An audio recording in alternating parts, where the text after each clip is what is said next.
اللهم لبيك لبيك لا شريك لك لبيك إن الحمد والنعمة لك والملك لا شريك لك لبيك اللهم لبيك لبيك لا شريك لك لبيك إن الحمد والنعمة لك والملك لا شريك لك لبيك اللهم لبيك لبيك لا شريك لك لبيك إن الحمد والنعمة لك والملك لا شريك لك.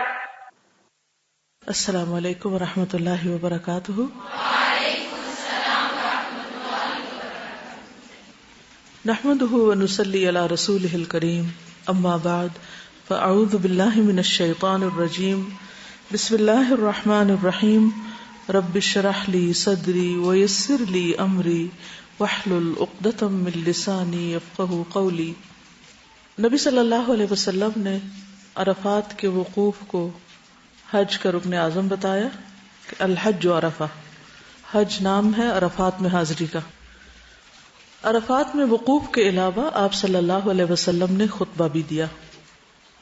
اس خطبے میں آپ نے کیا تعلیمات دی، اس کے بارے میں چند باتیں کروں گی. سب سے پہلے یہ ہے کہ آپ صلی اللہ علیہ وسلم نے لوگوں کو خاموش کرایا تاکہ وہ بات غور سے سن سکیں. جریر کہتے ہیں کہ نبی صلی اللہ علیہ وسلم نے ان سے کہا کہ تم لوگوں کو چپ کرا دو. پھر آپ نے فرمایا لوگوں میرے بعد کافر نہ ہو جانا کہ تم ایک دوسرے کی گردن مارنے لگو، یعنی قتل و غارت کر کے. پھر آپ نے حرمت کے اوقات کا ذکر کر کے جان و مال کی حرمت کے بارے میں بتایا. ابن خالد رضی اللہ عنہ کہتے ہیں کہ میں نے عرفہ کے دن نبی صلی اللہ علیہ وسلم کو اپنے اونٹ کی دونوں رکابوں پر کھڑے ہوئے دیکھا. رکاب کیا ہوتا ہے؟ جس پہ پاؤں رکھ کے چڑھتے ہیں. آپ بلند آواز سے فرما رہے تھے اے لوگوں آج کون سا دن ہے؟ لوگوں نے کہا اللہ اور اس کا رسول ہی بہتر جانتے ہیں. آپ نے پوچھا کہ آج کون سا مہینہ ہے؟ لوگوں نے کہا اللہ اور اس کا رسول ہی بہتر جانتے ہیں. آپ نے پوچھا یہ کون سا شہر ہے؟ لوگوں نے کہا اللہ اور اس کا رسول ہی بہتر جانتے ہیں. کیا انہیں نہیں معلوم تھا؟ پھر یہ کیوں کہا؟ ادب کے لیے، تعظیم کے لیے. مزید یہ کہ اس کے بارے میں آپ کے منہ سے سننا چاہتے تھے کہ آپ کیا فرماتے. ہو سکتا ہے کہ آپ اس میں ان کے علم نافع میں مزید اضافہ فرمائیں. آپ نے فرمایا آج حرمت والا دن ہے، مہینہ بھی حرمت والا ہے، شہر بھی حرمت والا. آپ نے ان کے نام نہیں لیے کہ ذو الحجہ کا مہینہ ہے اور عرفہ کی جگہ ہے، بلکہ حرمت ہی کا ذکر کیا. اگر ہم سے کوئی پوچھے آج کون سا دن ہے تو ہم کیا بتائیں گے؟ سوموار. مہینہ کون سا ہے؟ ذی الحج. تو صحابہ کے جواب کے بعد آپ صلی اللہ علیہ وسلم نے وہ بات فرمائی جو دراصل آپ فرمانا چاہتے تھے. کیونکہ صحابہ اتنے عقل مند سمجھدار ضرور تھے کہ آپ کو یقینی طور پر پتا ہے کہ آج دن کون سا ہے یا مہینہ کون سا ہے. ایسا نہیں کہ آپ کو ڈیٹ معلوم نہیں ہوگی یا جگہ کا بھول گئے کہ یہ کون سی جگہ پہ کھڑے ہیں. ہم آپ سے بڑھ کے کون جان سکتا ہے؟ تو دراصل اس سے مقصود کچھ اور تھا اور وہ جاننا چاہتے تھے کہ آپ خود کیا فرمانے والے ہیں. تو آپ نے 3 حرمتوں کا ذکر کر کے فرمایا یاد رکھو تمہاری جان اور مال ایک دوسرے کے لیے اسی طرح حرمت والے ہیں جیسا کہ آج کے دن اس مہینے اور اس شہر میں حرمت ہے، یہاں تک کہ تم اپنے رب سے آ ملو. یعنی یہ حرمت کب تک ہے؟ قیامت تک. حرمت والے مہینوں کا ذکر. ابو بکرہ سے روایت ہے کہ رسول اللہ صلی اللہ علیہ وسلم نے حج میں خطبہ دیا تو فرمایا زمانہ پلٹ کر ویسا ہی ہو گیا ہے جیسا اس دن تھا جس دن اللہ تعالیٰ نے زمین و آسمان کو پیدا فرمایا تھا. سال میں 12 مہینے ہوتے ہیں، 4 حرمت والے ہیں، ان میں سے 3 پے در پے ہیں، یعنی ذوالقعدہ، ذوالحجہ، محرم اور رجب، جو کہ جمادہ اور شعبان کے درمیان میں ہے. اس بات کی آپ نے کیوں تصحیح فرمائی اور ڈیٹس کو فکس کیوں کیا؟ کیونکہ عربوں نے مہینوں کے اندر اپنی مرضی سے ہیر پھیر کر رکھا تھا، جس کو نسی کہتے ہیں، ان کو آگے پیچھے کیا ہوا تھا. تو اسلامی عبادات میں اگر آپ غور کریں تو اوقات اور ایام بہت میٹر کرتے ہیں. اگر آپ مخصوص اعمال مخصوص اوقات میں مخصوص ایام میں نہ کریں تو وہ ہوتے ہی نہیں. مثلا رمضان کے بغیر اگر آپ روزے رکھیں تو ان کا وہ اجر نہیں. ذوالحج کے ان دنوں میں روزے رکھنے کا جو اجر و ثواب ہے یہ کسی بھی نیک کام کے کرنے کا وہ عام دنوں میں نہیں. طاق راتیں رمضان میں ہی آتی ہیں، حالانکہ طاق تو عام دنوں میں بھی آتی ہیں لیکن ان کا وہ اجر نہیں. اسی طرح اگر آپ فجر کی نماز سورج نکلنے کے بعد پڑھیں تو فائدہ نہیں. باقی نمازوں کے بھی اوقات تو ان الصلاۃ کانت علی المؤمنین کتابا موقوتا، وقت کی پابندی کے ساتھ فرائض عائد کیے گئے.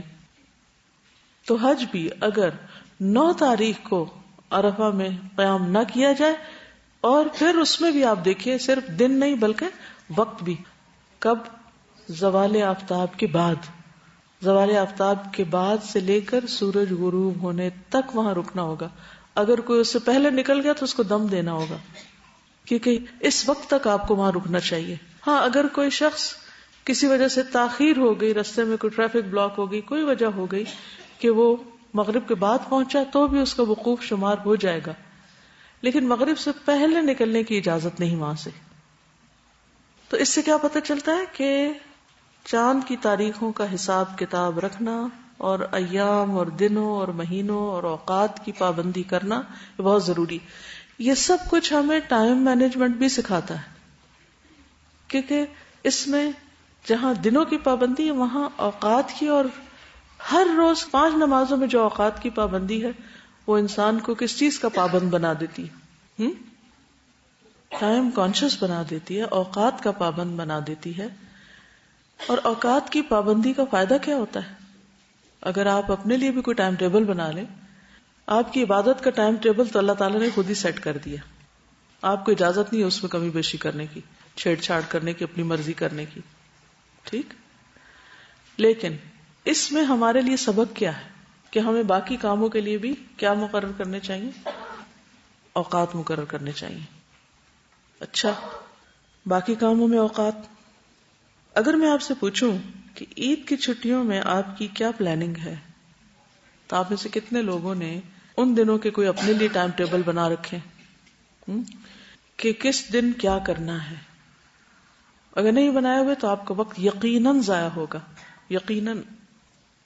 جو لوگ اپنے لیے خود پلان نہیں کرتے پھر دوسرے ان کے لیے کچھ پلان کر دیتے ہیں، پھر انہیں ان کے طریقے پہ چلنا پڑتا ہے. اور ہو سکتا ہے جو دوسروں نے آپ کے لیے پلاننگ کر رکھی ہو وہ کیا ہو؟ وہ ہو سکتا ہے آپ کے دین کے، آپ کے اخلاق کے، آپ کے ایمان کے، آپ کے تقوی کے منافی ہو. تو اس لیے آپ خود اپنے لیے بھی سوچیں کہ کون کون سا وقت آپ نے اپنی ذاتی عبادت کے لیے رکھنا ہے، کون سا آپ نے اجتماعی کاموں کے لیے رکھنا ہے، کون سا خدمت خلق کے لیے، کون سا تعلیم کے لیے، کون سا کس کام کے لیے. اور یہاں تو آپ لوگ تعلیم کے دوران اپنے آپ کو دوسروں کے بنائے ہوئے ٹائم ٹیبل کے مطابق چلاتے ہی ہیں، اور چونکہ آپ کو دوسروں کی تابعداری کی اتنی عادت پڑ جاتی ہے کہ پھر اپنا دماغ کام کرنا چھوڑ دیتا ہے. اور جو ہی بیچ میں چھٹیاں ہوتی ہیں اور کوئی آپ کو ٹائم ٹیبل بنا کے پلیٹ میں رکھ کے نہیں دیتا اور آپ خود بھی نہیں کرنا جانتے ہوتے، لہٰذا ایک ہفتے کے اندر ہی سارے جوہر کھل جاتے ہیں کہ آپ نے کیا سیکھا ہوا. زندگی گزارنے کا سلیقہ نہیں آتا. اور ہر روز ہر ایک کو ایک مخصوص اماؤنٹ ملتی ہے جو اسی دن خرچ کرنا ہوتی ہے. اگر آپ اس دن اسے خرچ نہ کریں تو کیا ہوتا ہے؟ اگلے دن بینک بیلنس 0 ہوتا ہے آپ کا ٹائم وائز. اگر آپ کو آج 24 گھنٹے ملے نا، آپ سمجھیے یہ آپ کے پاس 24 لاکھ ہیں فار ایگزامپل. حالانکہ وقت کی تو قیمت نہیں ہے، وہ تو پرائس لیس ہے، کسی بھی قیمت پہ آپ اور نہیں خرید سکتے، گین بھی نہیں کر سکتے آپ. تو یہ 24 گھنٹے 24 ہی ہیں آپ کے پاس، آج ہی خرچ کرنے ہیں. اگر آج نہیں خرچ کیے تو کل تو یہ سارے ضائع ہو چکے ہوں گے. تو اگر آپ کے پاس کچھ پیسے ہوں جن کے بارے میں آپ کو کہا جائے کہ آج ہی خرچ کرنے ہیں، اگر آپ نے آج نہیں خرچ کیے تو کل کرنسی چینج ہو رہی ہے، کل نہیں خرچ کر سکتے. آپ کے ہوش حواس میں تو پتہ نہیں کرنسی چینج ہوئی ہے کبھی کہ نہیں. جب ہم چھوٹے تھے تو 2-3 دفعہ ایسا ہوا تھا کہ کچھ عرصے کے اندر 500 کا نوٹ چینج ہو گیا، پھر 1000 کا ہو گیا، پھر ایک سرٹن ڈیٹ کے بعد وہ بیکار ہو گئے، پیسے کھوٹے ہو گئے، سکے. تو سب کو اتنی فکر لگی ہوئی تھی کہ کہیں کوئی ادھر ادھر پاکٹس میں کہیں کچھ وہ 500 کا نوٹ رکھا ہوا ہے تو آپ اس کو جلدی سے بس نکال لیں ورنہ اس کی کوئی قیمت نہیں رہے گی. تو پیسوں کے معاملے میں تو ہم اتنے زیادہ فکر مند ہوتے ہیں کہ اس کی کوئی قیمت نہیں رہے گی، لیکن ہم اپنے آج کے بارے میں کتنے فکر مند ہیں کہ اگر آج کا وقت ہم نے آج وائزلی استعمال نہیں کیا تو اس کی پھر کوئی قیمت نہیں رہے گی. اب کل ہی کے ویکنڈ کا جائزہ لے لیجئے کہ کل کے ویکنڈ میں آپ نے کتنے پروڈکٹیو کام کیے. ایک ہوتا ہے وقت گزارنا، بس گزر گیا، کبھی یہ کر لیا کبھی وہ کرے، اور ایک ہوتا ہے کہ اس کو پروڈکٹیولی گزارنا، اور پھر سارے اپنے ذاتی موڈز کا مقابلہ کرتے ہوئے. اصل مشکل باہر نہیں ہے، اصل مشکل خود ہمارے اپنے اندر ہے کہ ہم سے اپنا نفس ہی نہیں سنبھالا جاتا. کبھی ایک چیز کا فٹ پڑا ہوا، کبھی دوسرے کا دورہ پڑا ہوا، کبھی کچھ ہے کبھی کچھ ہے، ہم اپنے آپ ہی کو نہیں سیدھا کر پاتے. تو جس دن اپنے آپ کو کنٹرول کرنا آ گیا نا، ہر غم، رنج، فکر، پریشانی، خوشی، جذباتی کیفیت، ہر اس میں ہونے کے باوجود جو کرنا ہے وہ کرنا، اپنے نفس کا غلام نہیں بننے دینا خود کو. تو آپ سمجھیں گے کہ آپ ترقی اور کامیابی اور عروج کی منزلوں پہ چڑھنے لگ گئے ہیں پھر. اور اگر کرنے والے کام رکھے ہوئے ہیں اور آپ کا موڈ ہی سیدھا نہیں ہو پا رہا کہ آپ اٹھ کے واقعی حقیقی معنوں میں کچھ کر سکیں، تو سمجھیں آپ لوزر ہیں، اپنے آپ کو خود نقصان دے رہے ہیں. تو ان چیزوں پہ قابو پانا بہت ضروری ہے، کیونکہ اسلام میں وقت کی بہت زیادہ قدر و قیمت بھی ہے اور ان کی پابندی بھی ہے. کچھ کام اللہ نے جس وقت مقرر کیے، اگر اس وقت نہیں ہوئے تو گئے، وہ چاہے 100 دفعہ کرتے رہے آپ. اسے بیماری، مجبوری، معذوری اور ہے جو بالکل انسان کے بس سے باہر ہے. لیکن کچھ چیزیں مستی چڑھی ہوتی ہے، کسی کی ضد میں، کسی نے کیوں کہہ دیا، کسی کی وجہ سے.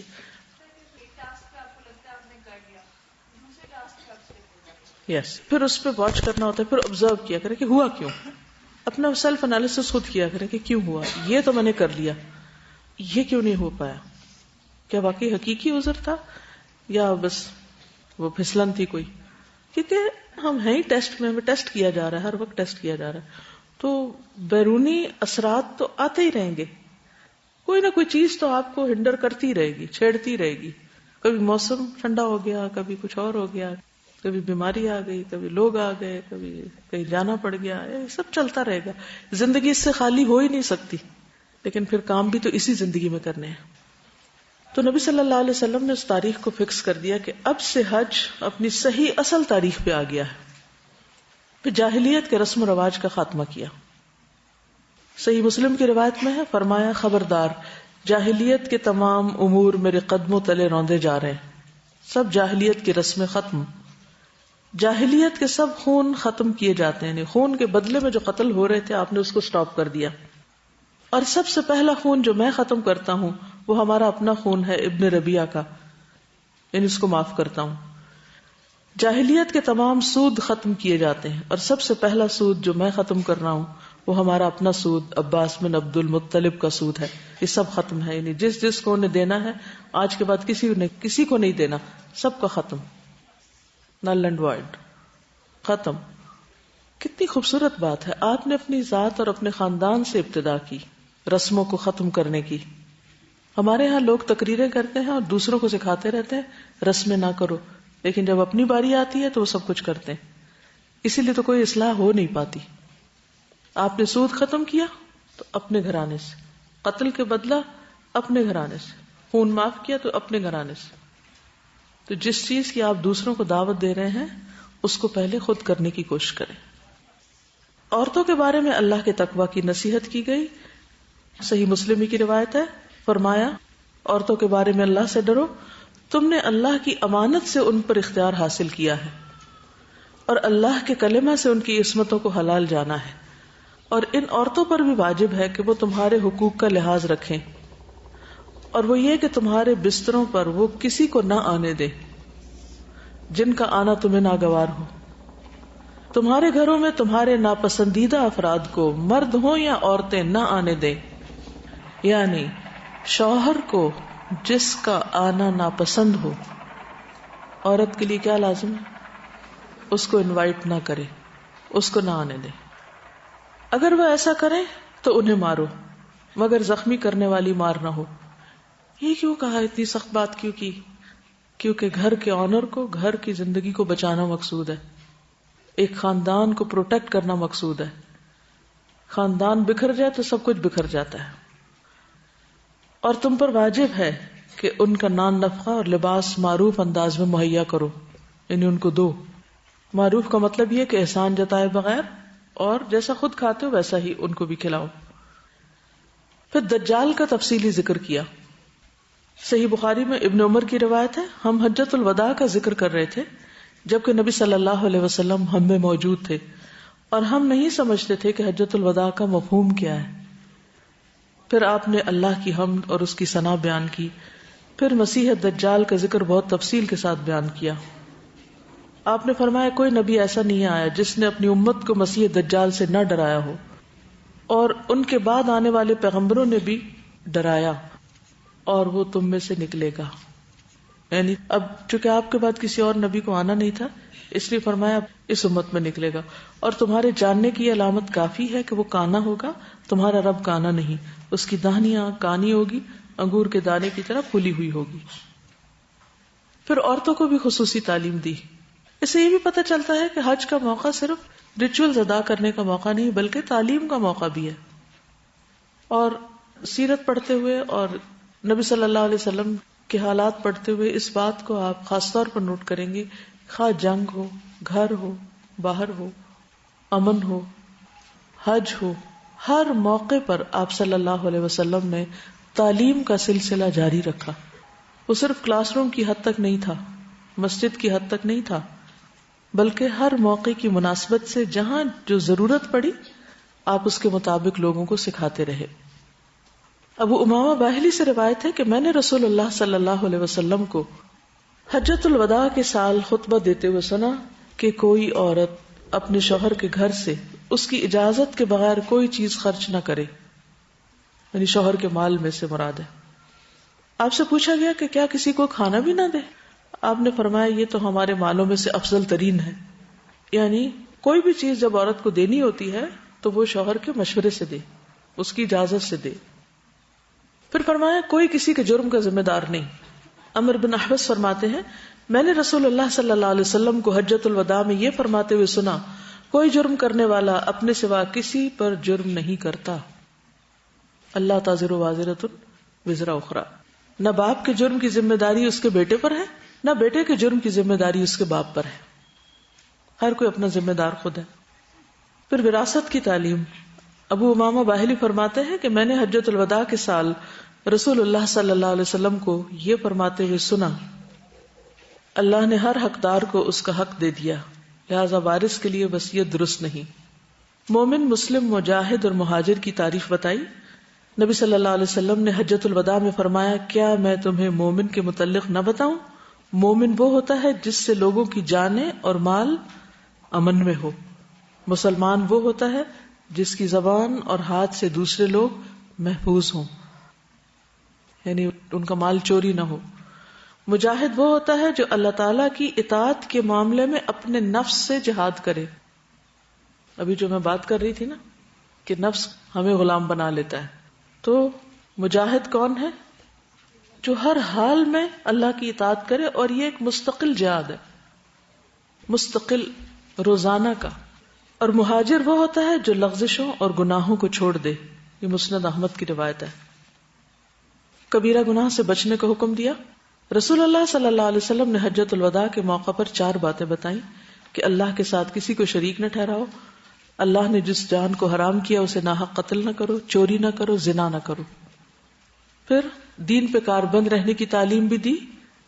ابو قتیلہ فرماتے ہیں کہ رسول اللہ صلی اللہ علیہ وسلم حجۃ الوداع کے موقع پر لوگوں کے درمیان کھڑے ہوئے اور فرمایا میرے بعد کوئی نبی نہیں ہے اور تمہارے بعد کوئی امت نہیں ہے، بس اپنے رب کی عبادت کرو، 5 وقت نماز پڑھو، اپنے مالوں کی زکوٰۃ ادا کرو، 1 مہینے کے روزے رکھو، اپنے امراء کی اطاعت کرو، تم اپنے رب کی جنت میں داخل ہو جاؤ گے.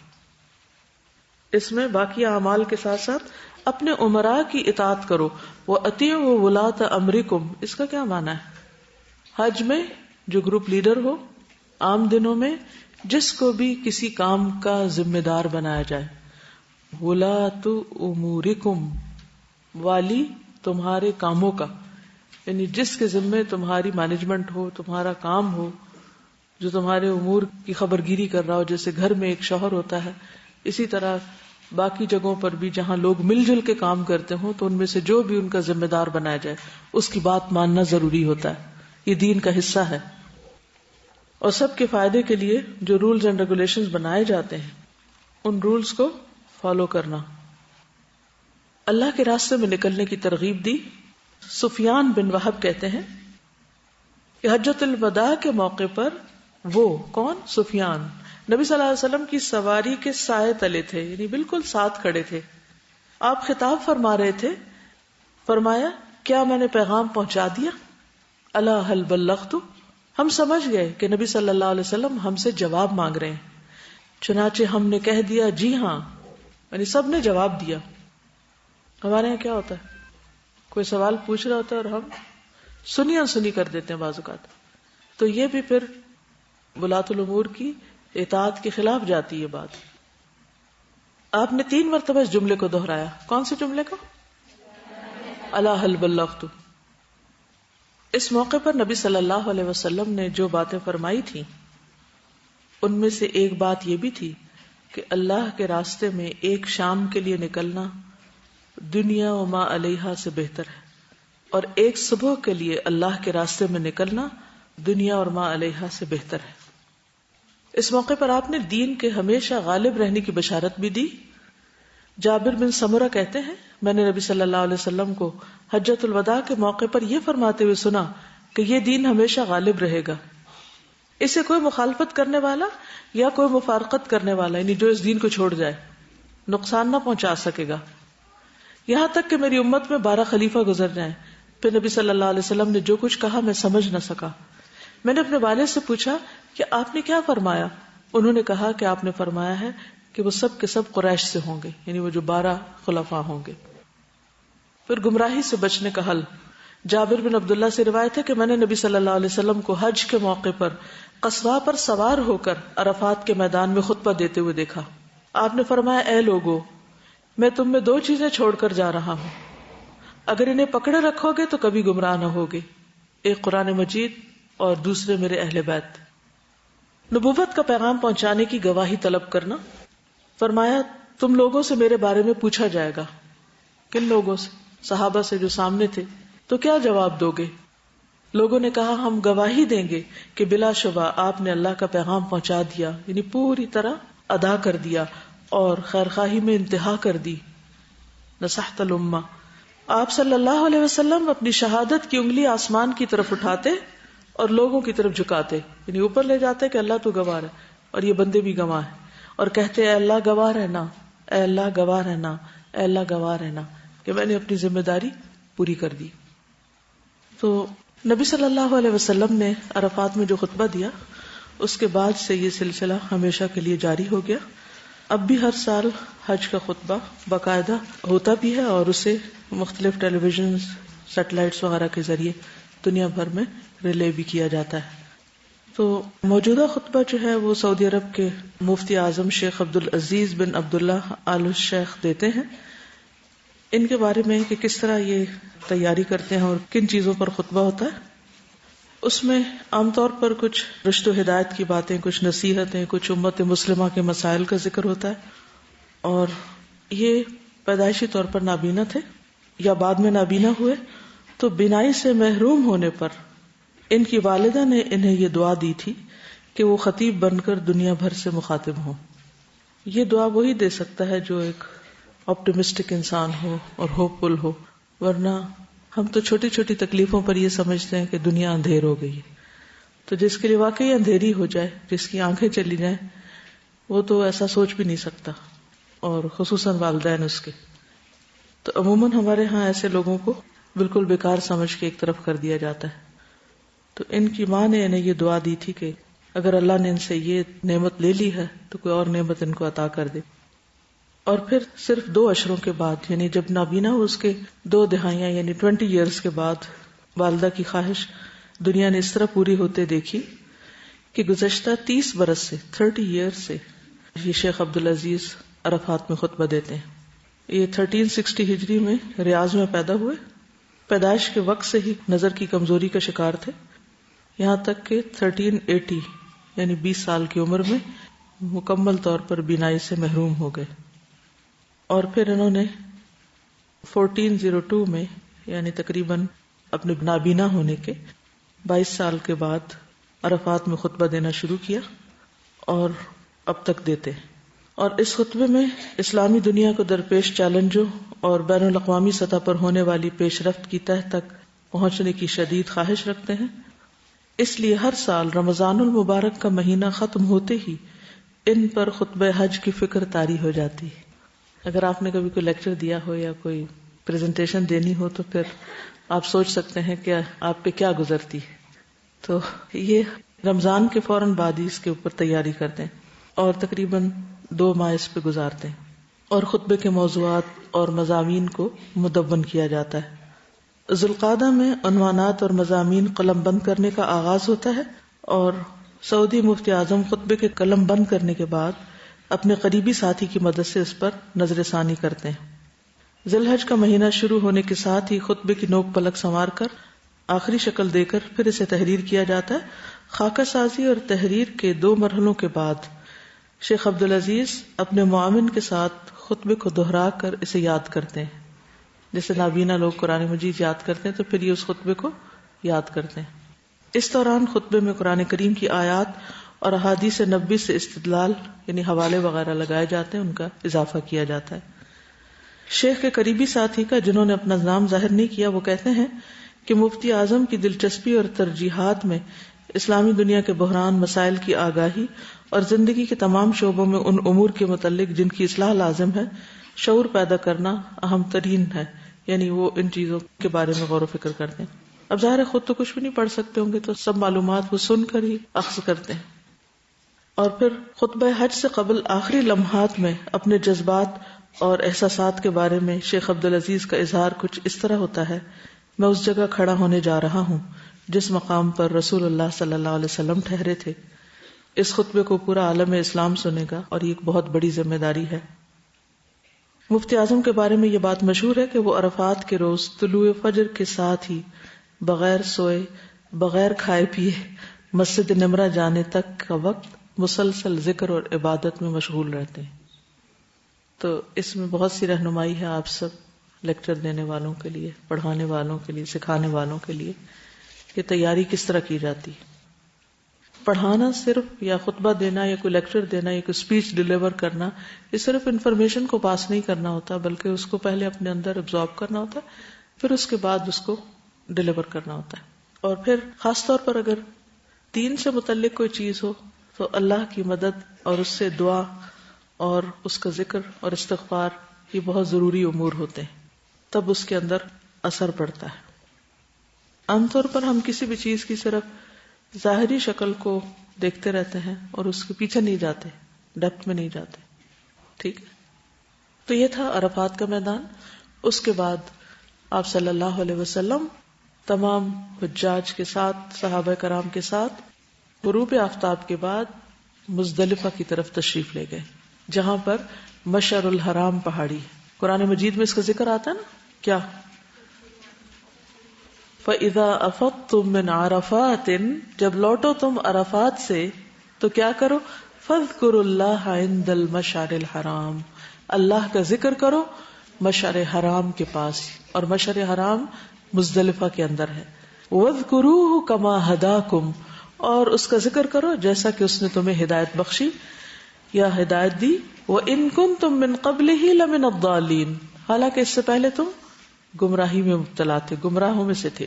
ثم افیدوا من حیث افاض الناس، پھر لوٹو وہاں سے جہاں سے لوگ پلٹے. واستغفروا اللہ ان اللہ غفور الرحیم، اور اللہ سے بخشش مانگو، بے شک اللہ غفور الرحیم ہے.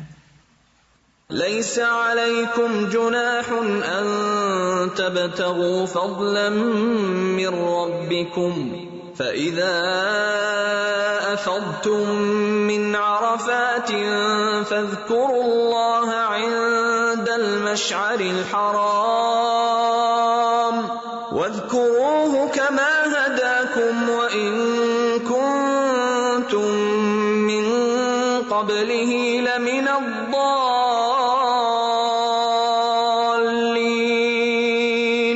ثم أفيضوا من حيث أفاض الناس واستغفروا الله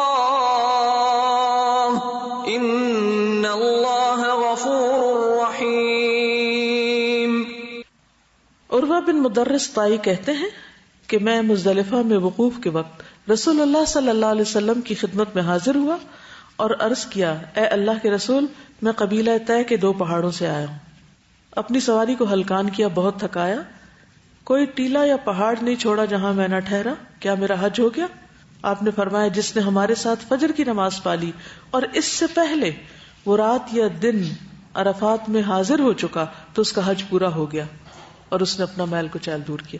اس سے کیا پتہ چلتا ہے کہ ڈائریکٹ مزدلفہ پہنچنے والے کا حج نہیں ہوتا، مزدلفہ سے پہلے عرفات جانا ضروری ہے. اہل مزدلفہ کی فضیلت بھی آپ نے بتائی. بلال بن رباح سے روایت ہے، نبی صلی اللہ علیہ وسلم نے مزدلفہ کی صبح ان سے فرمایا، اے بلال، لوگوں کو خاموش کراؤ.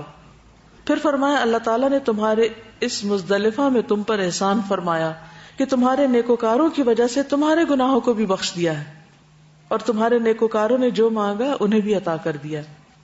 عرفات میں سب لوگ کیا ایک ہی جیسی دعائیں کر پاتے ہیں کہ سب کا ایک ہی درجہ ہوتا ہے؟ نہیں. کچھ لوگ اللہ نے ان کو خاص حکمت سے، علم سے، صحت سے، طاقت سے، طریقے سے نوازا ہوتا ہے اور وہ اپنی زندگی کو بہترین طریقے پر بسر بھی کرتے ہیں اور ایسے مواقع سے خوب فائدہ بھی اٹھاتے ہیں. کچھ لوگ تو جہالت میں اس وقت کو گنوا دیتے، کچھ بھرپور فائدہ اٹھاتے. لیکن چونکہ سب حاضر ہوتے ہیں، اللہ تعالیٰ ان پہ رحمت فرماتے، پھر سب مزدلفہ آتے ہیں. اور عرفات سے مزدلفہ اگرچہ چند کلومیٹر ہے لیکن وہ سفر بھی کافی مشکل ہوتا ہے. بعض اوقات راستے میں ہی گاڑیاں رکی رہتی ہیں اور رات بھی گزر جاتی ہے وہاں کہ مزدلفہ تک پہنچ بھی نہیں پاتے. لیکن کچھ لوگ خوش نصیب پہنچ جاتے ہیں. جو پہنچ جاتے ہیں ان پر اللہ کی رحمتیں ہیں اور جو رکے ہوئے رستے میں ان پر دوسری قسم کی رحمتیں. تو سورج غروب ہوتے ہی نماز مغرب ادا کیے بغیر عرفات سے مزدلفہ آتے ہیں. یہ ایک بہت ہی عجیب منظر ہوتا ہے. عام طور پر جب ہم گھروں میں ہوتے ہیں، اذان مغرب ہوتی ہے تو بہت فکر لگ جاتی ہے باقی ساری نمازوں کی نسبت. کیا وقت تھوڑا ہے، جلدی سے نماز پڑھے، جلدی، یعنی اس وقت اور کچھ نہیں سوچتا، ہم کہتے جلدی نماز کی طرف جائیں. پھر ہم نماز پڑھتے ہیں، وہاں اذان ہو رہی ہوتی اور سب لوگوں کی سواریاں سڑک پہ آ کے کھڑی ہو جاتی ہیں، سب چلنے کو تیار ہوتے اور دل اندر سے کہہ رہا تھا اذان ہو گئی، اذان ہو گئی. لیکن چونکہ اللہ کے رسول صلی اللہ علیہ وسلم نے وہاں نماز نہیں پڑھی، اس لیے اس وقت، یعنی ویسے تو وقت کی پابندی لازم ہے لیکن اس وقت اطاعت لازم ہے. عبادت نام ہی اطاعت کا ہے کہ آپ کو یہاں نماز نہیں اب پڑھنی، اب چلیے آپ یہاں سے نکلیے اور نماز مغرب مزدلفہ میں جا کے ادا ہوگی. چاہے آپ 4 گھنٹے میں پہنچے، مغرب اور عشاء دونوں وہاں جمع کر کے پڑھی جاتی ہیں. علی رضی اللہ عنہ سے روایت ہے، آپ عرفات سے سورج غروب ہونے کے بعد روانہ ہوئے. اس روانگی میں اطمینان اور سکون اور وقار ضروری ہے. رسول اللہ صلی اللہ علیہ وسلم عرفات سے اطمینان اور سکون کے ساتھ چلے. نو ہری. ہوتا یہ ہے کہ جب ہمیں ایک اگلی منزل پہ پہنچنا ہوتا ہے تو ہم جلدی کرتے ہیں، جلدی جلدی بس وہاں پہنچ جائیں. بھی وہاں پہنچ کے کیا کرو گے؟ کون سا ایسا کام ہے جو وہاں تمہارے نہ پہنچنے سے چھٹا ہوا ہے؟ وہاں تو صرف آپ نے جا کے وقت گزارنا ہے. تو اگر وہ وقت راستے میں آ گیا کسی بھی وجہ سے تو صبر سے کام لے، بے چینی کس بات کی. اچھا، کچھ لوگ سفر پہ جانے سے پہلے بھی بہت پریشان کرتے ہیں. ان کے اوپر عجیب سا ایک پینک اٹیک کہہ لیں یا ان کو ایک سفر اٹیک ہوتا ہے کوئی، اور بعض اوقات ان کا موڈ آف ہو جاتا ہے، بعض اوقات وہ عجیب و غریب حرکتیں شروع کر دیتے ہیں جیسے کوئی موت کے منہ میں جا رہے ہوں. قدرتی بات ہے، سفر ہمیں موت کی یاد دلاتا ہے، لیکن ایسی کیا پریشانی کہ آپ اپنے آس پاس والوں کو بھی پریشان کر دیں. اچھا، پھر کیا ہوتا ہے کہ وقت سے بہت پہلے جا کے بیٹھ جاتے ہیں ایئرپورٹ پہ یا لاری اڈا کہہ لیں، جو بھی جگہ. پھر وہاں ٹہلتے رہتے ہیں، پریشان رہتے ہیں کہ بھی جلدی سے ہم بس پہ چڑھے، بس کیوں نہیں آئی، بس کیوں نہیں آئی ہے، چل کیوں نہیں رہے، چل کیوں نہیں رہے. اپنے وقت پہ چلیں گے، پھر چڑھ بیٹھے، پھر کب آئے گا، کتنا ٹائم رہ گیا، کتنا ہو گیا ہے، وہ مائلیج کا سائن اس کو بار بار دیکھیں گے. سارا سفر جو ہے نا وہ ان کا پریشانی میں گزرے گا.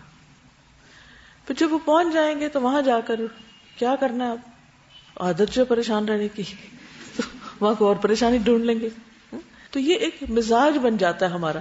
ہم سب کو اپنی ان حرکتوں پہ غور کرنا چاہیے، کیونکہ جو کرنے والا ہوتا ہے اس کو نہیں سمجھ آتی وہ کیا کر رہا ہے، اسے نہیں پتا وہ کیا کر رہا ہے. اللہ آپ کو حج عمرے پہ لے جائے، جس دن آپ نے نیت کر لی، ارادہ کر لی، ساتھ ہی باندھ دیں کہ بس ابھی سے میں اللہ کے راستے میں ہوں، مجھے کسی قسم کوئی پریشانی. جب میں اللہ کے راستے میں، فکر کس بات کی، وہ وقت کہاں گزرتا ہے. بس شرط ہے کہ اطاعت ہو، فرما برداری ہو. چاہے وہ ٹریفک میں کھڑے ہیں آپ، چاہے ایئرپورٹ پہ کھڑے ہیں، چاہے جہاز میں بیٹھے ہیں، چاہے اترے ہیں، چاہے آگے ایئرپورٹ پہ 12 گھنٹے آ گئے، آپ بیٹھ جائیں آرام سے.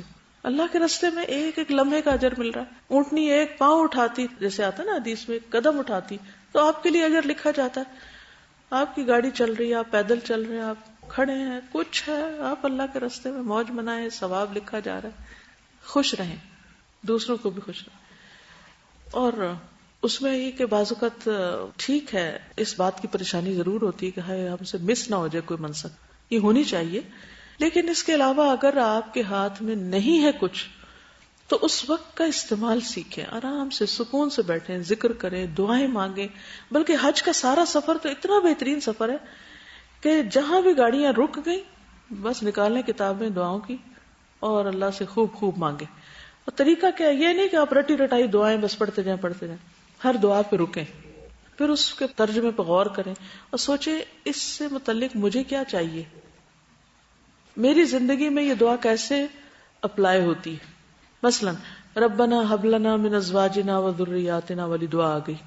اب یہاں آپ کیا سوچیں، اپنے گھریلو جو بھی مسئلے مسائل ہیں، رب ارحمہما کما ربیانی صغیرا، والدین سے متعلق جو باتیں آپ کو یاد آئیں وہ سوچنا شروع کر دیں. پھر اسی طرح اور بھی جتنی بھی دعائیں ہیں، ربنا اغفر لی ولوالدی وللمؤمنین یوم یقوم الحساب، قیامت کے دن کے بارے میں سوچنا شروع کر دیں. اور وہاں کی جو آپ کی ذہن میں خوف، فکر اور پریشانی ہے نا، ان سب کے بارے میں دعائیں کر رہے ہیں، اللہ سے باتیں شروع کر دیں کہ اللہ تعالیٰ وہاں ہمیں زیادہ کھڑا نہ ہونا پڑے، ہمارا حساب آسان ہو جائے، ہمارے عیبوں کو ڈھانپ دینا وغیرہ وغیرہ، جتنی بھی چیزیں ہیں. تو جتنی بھی دعائیں ہیں ان کو بھی بس یہ بھی نہ ہو کہ کتاب شروع کی تھا یہ کتاب کب ختم ہوگی، اس پہ نہیں سوچیں. تو بھی دعائیں مانگ لی نا آپ نے تو بہت بڑی بات ہے. ایز لانگ ایز آپ کا کنیکشن اللہ سے بحال ہو گیا ہے اور آپ انجوائے کر رہے ہیں اپنے اس وقت کو اور خوب دعائیں کر رہے ہیں، کیونکہ آپ اللہ کی راہ میں سفر پر ہیں اور اس کے ساتھ ساتھ آپ کے جو احساسات ہیں وہ بھی مختلف ہیں اور آپ کو اوپر فکر بھی کوئی نہیں، نہ آپ نے جا کے پکانا، نہ آپ نے جا کے کسی کو کھلانا، نہ آپ شکر کریں آپ کو ایک بے فکری کا وقت ملا ہے فارغ ہونے کا. کیونکہ خواتین کو فارغ ہونے کا وقت کم ملتا ہے بعض اوقات، تو ان کو جب فراغت ملتی ہے تو مینج نہیں کرنا آتا کہ اب اس کو کہاں استعمال کرنا ہے. اسی لیے کچھ لوگ ریٹائرمنٹ کے بعد زندگی اپنی عذاب بنا لیتے ہیں اور اپنے گھر والوں کی بھی. بعض طلاقیں ریٹائرمنٹ کے بعد ہوتی ہیں اور اس کی وجہ کیا ہوتی ہے کہ وہ نہ وائف کو عادت ہوتی ہے سارا وقت ہسبینڈ کو گھر دیکھنے کی، نہ اس کو عادت ہوتی ہے. مرد حضرات گھریلو کاموں میں انٹرفیئرنس شروع کر دیتے ہیں، اس سے فتنے فساد ہوتے ہیں جن باتوں کا بیک گراؤنڈ ان کو پتہ ہی نہیں کہ چیز کہاں سے آئی، کہاں جانی، کیا کرنا ہے اس کا. وہ اس کو دیکھ دیکھ کے پریشان ہوتے رہیں گے. اور اسی طرح خواتین جو ہیں وہ چونکہ ساری زندگی خود حکومت کی ہے تو اب کسی کی بھی انٹرفیئرنس چاہے ہسبینڈ کی ہو وہ بھی ناگوار گزرتی. تو ان اوقات کو فرصت کے، فراغت کے، چاہے زندگی میں ہو، چاہے دن میں ہو، چاہے ہفتے میں ہو، چاہے چھٹیاں، کسی بھی طرح ان کو گزارنا آنا چاہیے. اور سب سے بڑی بات یہ کہ ہر وقت کو ذکر کے لیے غنیمت سمجھے. اور کچھ بھی نہیں کر سکتے ذکر تو کر سکتے نا، یعنی تمہاری موت اس حال میں ہو کہ تمہاری زبان اللہ کے ذکر سے تر ہو. ابن عباس سے روایت ہے کہ وہ عرفہ کے دن نبی صلی اللہ علیہ وسلم کے ساتھ واپس ہوئے. نبی صلی اللہ علیہ وسلم نے اپنے پیچھے بہت شور و غل اور اونٹوں کے مارنے کی آواز سنی تو آپ نے ان کی طرف اپنے کوڑے سے اشارہ کیا اور فرمایا لوگوں اطمینان اختیار کرو، اس لیے کہ اونٹوں کو دوڑانا کوئی نیکی نہیں ہے. یعنی اس وقت ریس لگا رہے ہو، اس میں کوئی نیکی کی بات نہیں ہے کہ کون پہلے پہنچتا ہے. ابن عباس رضی اللہ عنہ نے کہا میں نے دیکھا کہ اس کے بعد کوئی بھی سواری اپنے 2 پاؤں اٹھا کے نہیں دوڑ رہی تھی. 2 پاؤں کہنے کہ اس کو اٹھا دیتے نا، یعنی کہ دوڑانے کے لیے آپ نے دیکھا ہوگا گھوڑا بھی پچھلے پاؤں پہ پھر 2 پہ دوڑنے لگتا ہے نا. یہاں تک کہ آپ مزدلفہ پہنچ گئے، اتنی جلدی سب نے بات مان لی. علی رضی اللہ عنہ سے روایت ہے کہ آپ نے اسامہ رضی اللہ عنہ کو اپنے پیچھے سوار کر لیا، پھر آپ اپنی اونٹنی پر درمیانی چال سے روانہ ہوئے. لوگ دائیں بائیں اونٹوں کو مار رہے تھے، آپ ان کی طرف متوجہ ہوتے تھے اور فرماتے تھے لوگوں سکون کے ساتھ، سکون کے ساتھ.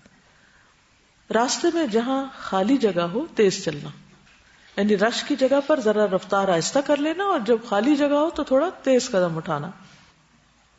ہشام بن عروہ اپنے والد سے روایت کرتے ہیں کہ میں اسامہ رضی اللہ عنہ کے پاس بیٹھا ہوا تھا. ان سے پوچھا گیا کہ رسول اللہ صلی اللہ علیہ وسلم عرفہ سے واپسی کے وقت حجۃ الوداع میں کس طرح چل رہے تھے.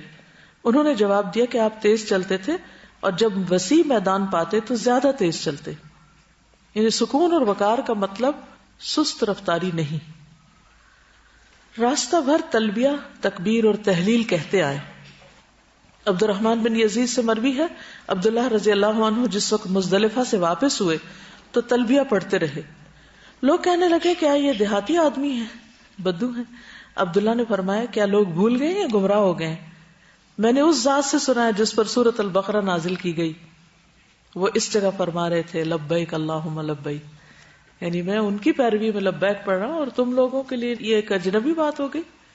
ابن عباس کہتے ہیں کہ عرفات سے مزدلفہ تک اسامہ بن زید رسول اللہ صلی اللہ علیہ وسلم کی سواری کے پیچھے بیٹھے. انہوں نے بیان کیا کہ رسول اللہ صلی اللہ علیہ وسلم جمرہ عقبہ کی رمی تک برابر تلبیہ کہتے رہے. ٹھیک ہے، عرفات سے جو تلبیہ کہنا شروع کیا کب تک جاری رہا؟ 10 تاریخ کو جمرہ عقبہ کی رمی تک. ردیف کا معنی تو سمجھتے ہیں، جیسے پہلے زمانے میں لوگ، پہلے نہیں اب بھی شاید کچھ لوگ تکلفاً گھوڑے پہ برات لے کے جاتے ہیں. تو ایک تو دولہا بیٹھا ہوتا ہے، دوسرے کو کیا بولتے ہیں؟ تو وہ ردیف ہوتا ہے. تو ردیف جو تھا پیچھے بیٹھتا ہے. تو اسامہ جو تھے وہ پیچھے بیٹھے ہوئے تھے ساتھ ہی اسی سواری پر. یہ مینشن کرنا کیوں ضروری تھا کہ وہ ساتھ بیٹھے ہوئے تھے؟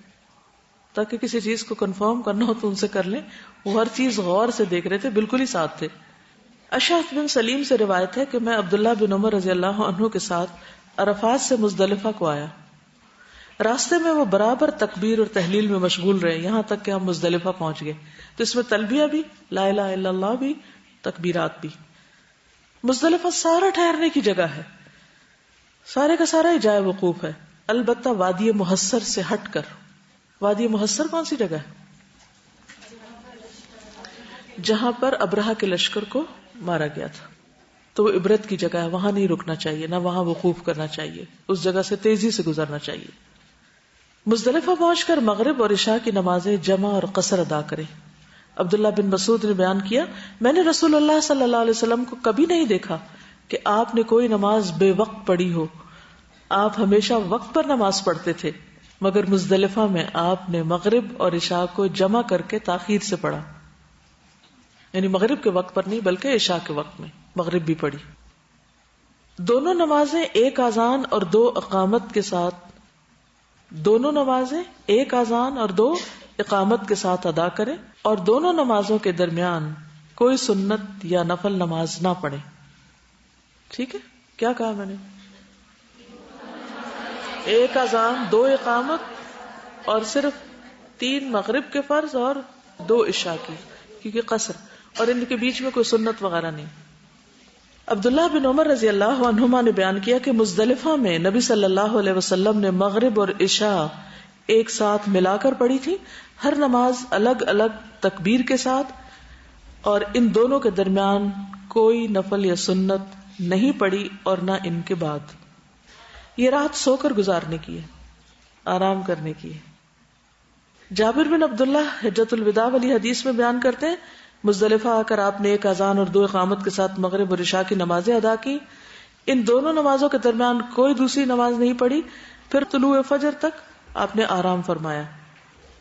اگر کوئی مزدلفہ کو مس کر جائے، یعنی کہ پہنچ ہی نہیں پایا اور رات کا کوئی حصہ بھی اس کو نہیں ملا، تو اس کو دم دینا ہوگا.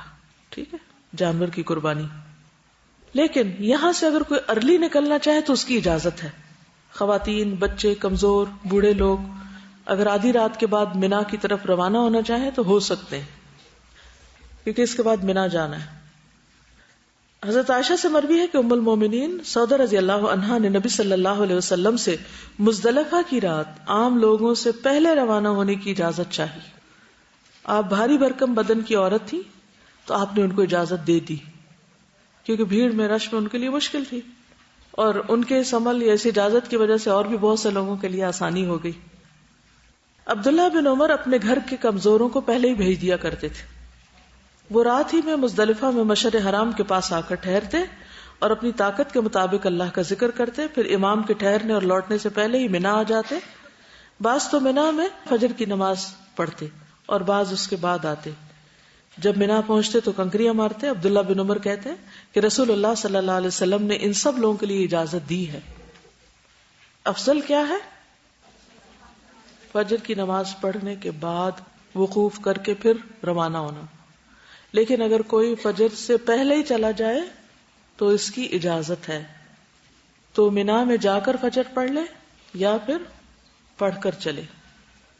اسماء رضی اللہ عنہا کے غلام کہتے ہیں کہ مزدلفہ کی رات وہ پوچھتی کیا چاند غائب ہو گیا، تو میں جواب دیتا کہ ہو گیا. پھر وہ کہتی مینا چلو، پھر وہ رمی کرتی. ٹھیک ہے، یعنی فجر سے پہلے چاند غروب ہو گیا کا مطلب کیا ہے؟ کس رات کا چاند ہوگا؟ 10 کا. ٹھیک ہے نا، تو 10 رات کا چاند جو ہے وہ جلدی غروب ہو جاتا ہے. اگر کچھ لوگ کمزور ہوں اور کچھ طاقتور ہوں مگر گروپ ایک ہی ہو، پھر کیا کرے؟ کمزوروں کے ساتھ گروپ کا ساتھ دینے کے لیے طاقتور بھی نکل سکتے ہیں. ٹھیک ہے، اور اب چونکہ وہاں پر اتنا رش ہو گیا ہے تو سارے لوگ اگر ایک ہی وقت میں نکلے تو بہت مشکل ہو جائے. 20 لاکھ لوگ ایک وقت میں نکل کے کیسے مینج کر سکتے؟ تو اس لیے اگر کچھ لوگ جلدی نکل آتے ہیں تو حرج نہیں ہے. ابن عباس کہتے ہیں کہ میں ان لوگوں میں سے تھا جنہیں نبی صلی اللہ علیہ وسلم نے اپنے گھر کے کمزور لوگوں کے ساتھ مزدلفہ کی رات ہی میں مینا بھیج دیا تھا. تو ابن عباس کمزور نہیں تھے، لیکن آپ کو بھیجا تھا کن کے ساتھ؟ کمزور لوگوں کے ساتھ. اور وہاں رات کو ہی اگر کنکریاں مار لیں جا کے تو بھی ٹھیک ہے، اس وقت رش نہیں ہوتا. نماز فجر وقت شروع ہوتے ہی ادا کرنی چاہیے جو مزدلفہ میں، ورنہ تو تھوڑی لیٹ بھی کر سکتے ہیں. عبداللہ بن مسعود نے بیان کیا کہ 2 نمازوں کے سوا میں نے نبی صلی اللہ علیہ وسلم کو اور کوئی نماز وقت کے بغیر پڑھتے نہیں دیکھا. آپ نے مزدلفہ میں مغرب اور عشاء ایک ساتھ پڑھی اور فجر کی نماز بھی اس دن معمول کے وقت سے پہلے ادا کی، یعنی اذان ہوتے بالکل اندھیرے میں، کیونکہ نماز کے بعد یہاں پر وقوف کرنا ہے. نماز فجر کے بعد اچھی طرح روشنی پھیلنے تک اگر ممکن ہو تو مشعر حرام کے پاس ان پہاڑیوں کے قریب، ورنہ اپنی اپنی قیام گاہ پر قبلہ رخ ہو کر ہاتھ اٹھا کر دعا مانگے. قبلہ رخ ہو کر ہاتھ اٹھا کر، کیونکہ اللہ سبحانہ وتعالیٰ کا ارشاد ہے فَاذْكُرُوا اللَّهَ عِنْدَ الْمَشْعَرِ الْحَرَامِ، مشعر حرام کے پاس اللہ کا ذکر کرو. تو یہ ذکر کی جگہ ہے، اس لیے یہاں پر ذکر کرنا چاہیے. قبلہ رخ ہو کر ہاتھ اٹھا کر دعائیں مانگے انسان. جابر بیان کرتے ہیں کہ آپ قصوہ اونٹنی پر سوار ہو کر مشعر حرام تک آئے، پھر قبلے کی طرف رخ کر کے دعا، تکبیر، تحلیل، توحید میں مصروف رہے یہاں تک کہ صبح کی روشنی خوب پھیل گئی.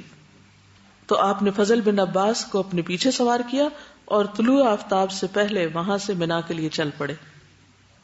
عبداللہ بن عمر اپنے گھر کے کمزوروں کو پہلے ہی مینا بھیج دیتے تھے اور پھر وہ پہلے ہی کنکریاں وغیرہ مار لیتے. مینا سے رمی کے لیے چنے کے دانے کے برابر کنکریاں چننی چاہیے. کچھ لوگ مزدلفہ سے ہی چننے لگتے ہیں، تو مسنون کیا ہے؟ مینا سے ہی چننا. جابر کہتے ہیں میں نے نبی صلی اللہ علیہ وسلم کو دیکھا، آپ نے چنے کے دانے کے مثل جمرہ کو کنکریاں ماری. ابن عباس سے مروی ہے کہ رسول اللہ صلی اللہ علیہ وسلم نے جمرہ عقبہ کی صبح کو مجھ سے فرمایا جبکہ آپ اونٹنی پر تھے کہ میرے لیے کنکریاں چن دو. میں نے آپ کے لیے 7 کنکریاں چن دی جو انگلیوں میں پکڑ کر پھینکنے کے قابل تھیں. انگلیوں میں پکڑ کر کیسے؟ یعنی یا ایسے یا ایسے. فضل بن عباس سے مروی ہے کہ عرفہ کی رات گزارنے کے بعد جب صبح کے وقت ہم نے وادی مزدلفہ کو چھوڑا تو نبی صلی اللہ علیہ وسلم نے لوگوں سے فرمایا اطمینان اور سکون اختیار کرو. مزدلفہ سے اٹھے مینا جا رہے ہیں، اب پھر آپ فرما رہے ہیں سکون اور اطمینان. اس وقت آپ اپنی سواری کو تیز چلنے سے روک رہے تھے یہاں تک کہ وادی محصر سے اتر کر جب مینا میں داخل ہوئے تو فرمایا چنے کے دانے کی مثل کنکریاں لے لو تاکہ رمی جمرات کی جا سکے. اور نبی صلی اللہ علیہ وسلم اپنے ہاتھ سے اس طرح اشارہ کرنے لگے جس طرح انسان کنکری پھینکتے وقت کرتا ہے، یعنی کنکری پھینکنے کے اشارے کے ساتھ بات فرمائی. اب آپ دیکھیے کہ یہاں مینا اور مزدلفہ کے قریب ہے وادی محصر جہاں کنکریاں پھینکی گئی تھی. کس پر؟ ابرہہ کے لشکر پر. اور اس کے قریب ہی جمرات ہیں جہاں ابراہیم علیہ السلام نے کنکریاں ماری تھی. کس کو؟ شیطان کو. اب عید کا دن آنے لگا، 10 ذو الحج، یوم النحر. جی کچھ لوگ کنکریوں کی بجائے جوتے مارتے ہیں اور جو ہاتھ لگے پھینکتے ہیں، بوتلیں پانی کی، اور غصے میں آ جاتے ہیں اور جذباتی ہو جاتے ہیں، ایموشنل ہو جاتے ہیں، دھکے دیتے ہیں اور بس چلے ان کا تو لوگوں کو بھی پھینک دیں گے. 10 ذو الحج یوم النحر. نماز فجر کے بعد سورج طلوع ہونے سے پہلے جب روشنی پھیل جائے تو مینا کے لیے روانہ ہو. یہ اصل حکم ہے، رخصت اگرچہ موجود ہے. عمر بن میمون کہتے ہیں جب عمر بن خطاب نے مزدلفہ میں فجر کی نماز پڑھی تو میں بھی موجود تھا. نماز کے بعد آپ ٹھہرے اور فرمایا کہ مشرکین سورج نکلنے سے پہلے نہیں جاتے تھے، کہتے تھے اے ثبیر تو چمک جا.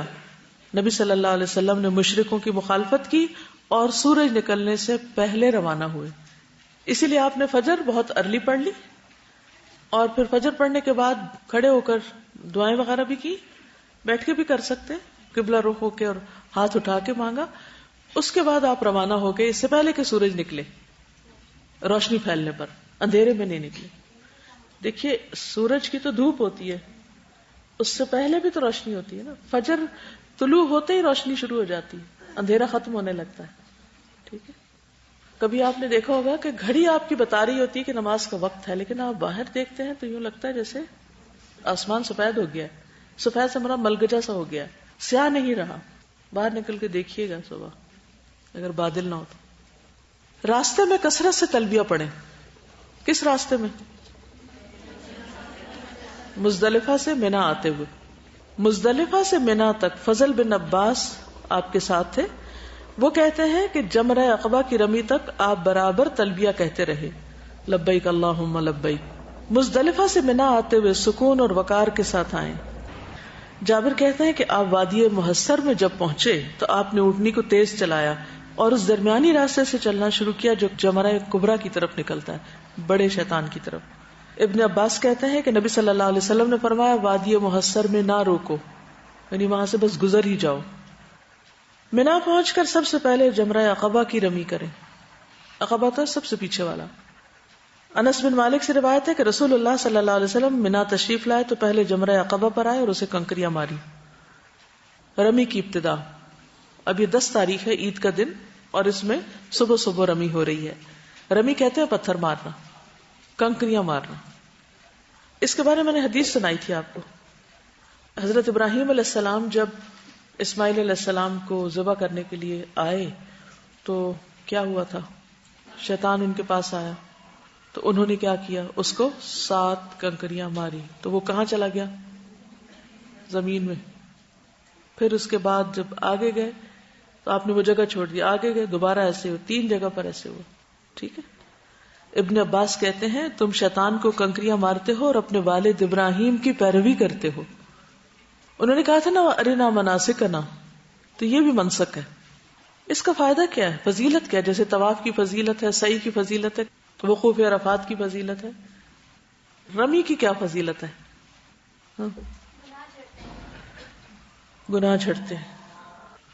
نبی صلی اللہ علیہ وسلم نے فرمایا تمہارا جمرات کو کنکریاں مارنا تو تمہارے ہر کنکری مارنے کے بدلے ایک کبیرہ گناہ جو ہلاک کرنے والا تھا اس کی معافی اور کفارہ ہوتا ہے. ابھی ریسنٹلی اقبال کلانی کی کتاب آئی ہے کبیرہ اور صغیرہ گناہ، بہت اچھی کتاب ہے. تو اگر آپ پڑھ سکے تو فائدہ ہوگا، کیونکہ گناہ ہلاک کرنے والے، گناہ دنیا میں بھی نقصان دیتے ہیں آخرت میں بھی. تو پتہ تو ہو کہ گناہ کبیرہ کون کون سے اور صغیرہ کون سے. تو بہرحال اگر انسان کو رمی کرتے وقت یہ پتہ ہو کہ اس کا اجر کتنا ہے، ایک پتھر مارنے سے ایک کبیرہ گناہ جو ہلاک کرنے والا تھا اس کی تلافی یا اس کا ازالہ ہوتا ہے، تو انسان اور بھی شوق سے مارے. کیونکہ بہت سے لوگوں کو دیکھا گیا وہ رش سے گھبرا کر جاتے ہی نہیں ہیں وہاں اور دوسروں کو دے دیتے ہیں کہ تم جا کے مار دو ہمارے سے. اور بہت سی خواتین اچھی بھلی صحت مند تندرست ہونے کے باوجود یہ کہہ کے کہ عورتوں کی ضرورت نہیں ہے جانے کی تو چلے کوئی بھی مار دے، تو یہ ٹھیک نہیں. حد البسا کوشش کریں کہ خود اپنے ہاتھ سے ماریں، اور اگر یہ اجر پتہ ہوگا تو لازمی طور پر انسان ہاتھ سے مارے. ویسے بائی دا وے کبیرہ گناہوں میں کوئی عام سا کبیرہ گناہ بتائیں جو ہوتا رہتا ہے؟ والدین کی نافرمانی، غیبت، جھوٹ. نبی صلی اللہ علیہ وسلم نے فرمایا جب تم کنکریاں مارو گے تو یہ تمہارے لیے قیامت کے دن نور ہوں گی. یہ پیبلز ایک طرح سے لائٹ بلبز ہو جائیں گے. نبی صلی اللہ علیہ وسلم نے فرمایا تمہارا کنکریاں مارنا تو تم میں سے کوئی نہیں جانتا کہ اسے کیا ملے گا یہاں تک کہ اللہ اسے پورا پورا صلہ دے گا. یعنی تو ظاہری اجر ہے لیکن اصل اجر تو اللہ کے پاس ہے. لیکن کنکریاں مارنے سے پہلے تلبیہ بند کر دینا چاہیے. جمرہ عقبہ کو 7 کنکریاں الگ الگ مارے. جابر رضی اللہ عنہ بیان کرتے ہیں کہ آپ جمرہ کے پاس آئے جو کہ درخت کے پاس ہے. اس دور میں وہاں درخت اب نہیں ہے, آپ وہاں ڈھونڈنا نہ شروع کر دیں. آپ نے اس کو 7 کنکریاں ماری جیسے کہ انگلیوں پہ رکھ کے ماری جاتی ہیں. صحیح مسلم کی روایت ہے. عبداللہ بن مسعود کہتے ہیں کہ جمرہ عقبہ کی رمی آپ نے کی, اس وقت وہ وادی کے بیچ میں ہو گئے اور درخت کے برابر ہوئے. پھر اس کے سامنے ہو کر 7 کنکریوں سے رمی کی, ہر کنکری کے ساتھ اللہ اکبر کہتے جا رہے تھے. ٹھیک ہے, تو اللہ اکبر کہہ کے کنکری مارے. کنکریاں مارتے وقت دوسروں کو دھکے مت دیں. ام سلیمان سے مروی ہے, میں نے 10 ذی الحج کے دن نبی صلی اللہ علیہ وسلم کو بطن وادی سے جمرہ عقبہ کو کنکریاں مارتے ہوئے دیکھا. اس وقت آپ فرما رہے تھے, اے لوگو, ایک دوسرے کو قتل نہ کرنا, ایک دوسرے کو تکلیف نہ پہنچانا, اور جب جمرات کی رمی کرو تو اس کے لیے مٹر کے دانے کی طرح کنکریاں استعمال کرو. بڑے بڑے پتھر نہیں اٹھا لے جاؤ, کیونکہ بعض اوقات پیچھے والے جب مار رہے ہوتے ہیں تو وہ ان کو لگنے کی بجائے جو آگے سے مار رہے تھے ان کے سر پہ لگتی ہیں آگے. کنکریاں مارتے وقت غلوب نہیں کرنا چاہیے. غلوب کیا ہوتا ہے؟ زیادتی, ایکسس. ابن عباس کہتے ہیں میں نے آپ کے لیے 7 کنکریاں چنی. کس کے لیے؟ نبی صلی اللہ علیہ وسلم کے لیے.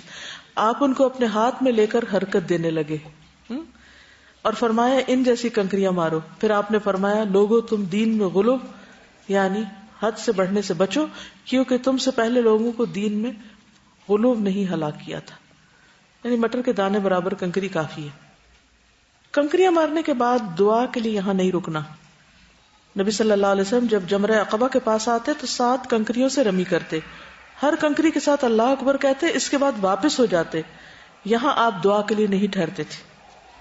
صرف بزرگ, بوڑھے, بیمار, خواتین ایسی جو نہ جا سکتی ہوں وہ اپنے لیے کسی کو وکیل مقرر کر سکتے ہیں. جمرہ عقبہ کی رمی کا افضل وقت چاشت کا وقت ہے, یعنی جب دھوپ چمک چکی ہو. البتہ عذر یا رش کی وجہ سے گنجائش ہے کہ 11 ذی الحجہ کی طلوع فجر تک کنکریاں مار لیں. سارے دن میں کسی وقت مار لیں. 11 ذی الحجہ کے طلوع فجر تک کنکریاں مار لیں. انس بن مالک بیان کرتے کہ رسول اللہ صلی اللہ علیہ وسلم نے قربانی والے دن چاشت کے وقت یعنی 10 ذی الحجہ کو چاشت کے وقت جمرہ عقبہ کو کنکریاں ماری, اور بعد کے دنوں میں سورج ڈھلنے کے بعد کنکریاں ماری. بعد کے کون سے دن؟ 11 اور 12 کو. 13 تک بھی رک سکتے ہیں. ہاں تو ان دنوں میں ظہر کے بعد کنکریاں ماری جاتی ہیں, لیکن پہلے دن جو عید کا دن ہوتا ہے جس دن قربانی بھی ہوتی ہے اس دن ظہر سے پہلے کنکریاں ماری جاتی ہیں. لیکن اگر کوئی مجبوری ہو تو بعد میں بھی ماری جا سکتی ہیں. ابن عباس نے بیان کیا کہ نبی صلی اللہ علیہ وسلم سے ایک آدمی نے مسئلہ پوچھا کہ شام ہونے کے بعد میں نے رمی کی, نہیں پتا ہوگا اس کو. آپ نے فرمایا کوئی حرج نہیں. یہ صحیح بخاری کی روایت ہے. اس کے بعد قربانی آتی, یہ 10 تاریخ ہے, یوم النحر اس کو بولتے ہیں. جمرہ عقبہ کی رمی کے بعد قربانی کریں, کیونکہ نبی صلی اللہ علیہ وسلم نے ایسا ہی کیا. نبی صلی اللہ علیہ وسلم فرمایا تمہارا قربانی کرنا تو یہ تمہارے لیے تمہارے رب کے پاس ذخیرہ ہو جاتی ہے. 10 ذی الحجہ کی صبح سے لے کر 13 ذی الحجہ کے غروب آفتاب تک قربانی کر سکتے ہیں. نبی صلی اللہ علیہ وسلم نے فرمایا تمام ایام تشریق ذبح کے ایام ہیں. منا یا مکہ میں کسی بھی جگہ پر حج کی قربانی کر سکتے ہیں. کہاں کہاں؟ منا یا مکہ. نبی صلی اللہ علیہ وسلم نے فرمایا منا کی تمام جگہ قربان گاہ, یہ سارا میدان قربانی کا ہے. استطاعت کے مطابق 1 سے زیادہ جانور قربان کر سکتے ہیں. نبی صلی اللہ علیہ وسلم نے اس موقع پر کتنے اونٹ ذبح کیے؟ 100. ہم ایک پر بھی خوش ہو جاتے ہیں. 100 اونٹ, ان میں سے 63 آپ نے اپنے ہاتھ سے کیے اور باقی حضرت علی نے کیے. اور صرف اونٹ نہیں تھے, گائے بھی ذبح کی تھی آپ نے. ہم یہی پوچھتے رہ جاتے ہیں یہ واجب ہے, یہ مستحب ہے, یہ فرض ہے, یا ہاں ایک سب کی طرف سے ہو جائے گی, یا سب کو الگ الگ کرنی ہوگی, یا پھر کس کو کرنی چاہیے کس کو نہیں. میں ہمیشہ یہ کہتی ہوں کہ نبی صلی اللہ علیہ وسلم کے پاس کتنا مال و دولت تھا, بہت زیادہ. آپ پر زکوٰۃ فرض تھی, آپ کے پاس جو آتا تھا چلا جاتا تھا. تو اس کا کوئی تعلق اس سے نہیں کہ آپ صاحب نصاب ہوں, کہ آپ کے پاس اتنا گولڈ ہو تو پھر آپ کو قربانی دینی, ادروائز نہیں. یہ تو محبت کی بات ہے. قرب حاصل کرنے کی بات ہے، تو جب آپ کسی کا قرب حاصل کرنے لگتے ہیں تو اس قسم کے سوال کرتے ہیں؟ انسانوں کے قرب کے لیے بھی ہم ایسے سوال نہیں کرتے، کہاں یہ کہ رب کے قرب کے لیے کام کرنا ہو اور ہم وہاں سوال جواب شروع کر دیں. حج تمتع اور حج قران والوں کے لیے قربانی واجب ہے. جو قربانی نہ کر سکے وہ کیا کرے؟ اب ان کے پاس ٹکٹ کے پیسے تھے، وہاں تھوڑے بہت حج کے تھے، اب قربانیوں کے پیسے نہیں ہیں تو دم دے. قربانی نہیں کر پا رہے، دم کہاں سے دیں گے؟ ٹھیک ہے، وہ 3 روزے ایام حج میں رکھیں اور 7 گھر آ کے رکھیں. وَأَتِمُّ الْحَجَّ وَالْعُمْرَةَ لِلَّهِ فَإِنْ أُحْصِرْتُمْ فَمَا اسْتَيْسَرَ مِنَ الْهَدْيِ وَلَا تَحْلِقُوا رُؤُوسَكُمْ حَتَّى يَبْلُغَ الْهَدْيُ مَحِلَّهُ فَمَنْ كَانَ مِنْكُمْ مَرِيضًا أَوْ بِهِ أَذًى مِنْ رَأْسِهِ فَفِدْيَةٌ مِنْ صِيَامٍ أَوْ صَدَقَةٍ أَوْ نُسُكٍ فَإِذَا أَمِنْتُمْ فَمَنْ تَمَتَّعَ بِالْعُمْرَةِ إِلَى الْحَجِّ فَمَا اسْتَيْسَرَ مِنَ الْهَدْيِ فَمَنْ لَمْ يَجِدْ فَصِيَامُ 3 أَيَّامٍ فِي الْحَجِّ و7 إِذَا رَجَعْتُمْ تِلْكَ 10 كَامِلَةٌ ذَلِكَ لِمَنْ لَمْ يَكُنْ أَهْلُهُ حَاضِرِ الْمَسْجِدِ الْحَرَامِ. لوکل نہ ہو. واتقوا اللہ واعلموا ان اللہ شدید العقاب. اور اللہ کی خوشنودی کے لیے حج اور عمرہ کی نیت کرو تو اسے پورا کرو. اور اگر کہیں گھر جاؤ یعنی دشمن گھیر لے تمہیں تو جو قربانی تمہیں میسر آ سکے وہی کر لو. اور اپنے سر اس وقت تک نہ منڈو جب تک قربانی اپنے ٹھکانے پہ نہ پہنچ جائے. کسی نے سوال کیا تھا کہ اگر ہم نے قربانی کرنی ہے تو کیا عید پڑھ کے ہم ناخن بال کاٹ لیں یا قربانی ہونے تک انتظار کریں؟ یس، قربانی ہونے تک. کیونکہ یہاں بھی کیا کہا گیا؟ سر نہ منڈواؤ جب تک کہ قربانی اپنے ٹھکانے پہ نہ پہنچ جائے.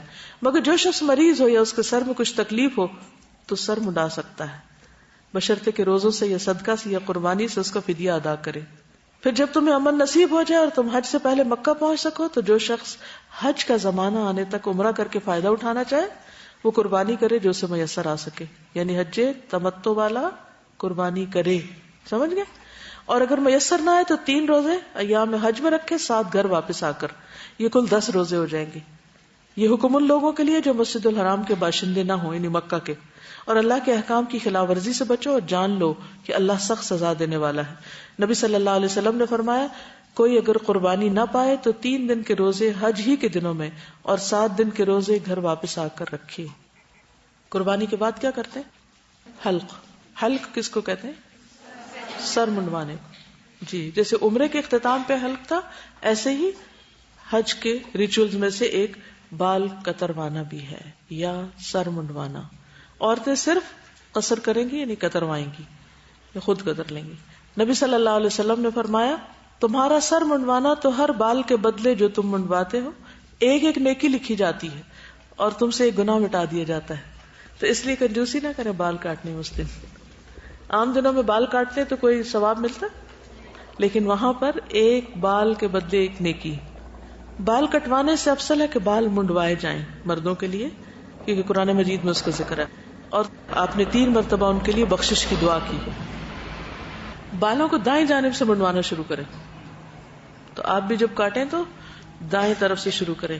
آپ نے حجام سے فرمایا میری دائیں جانب سے شروع کرو اور پہلے اسے مونڈو.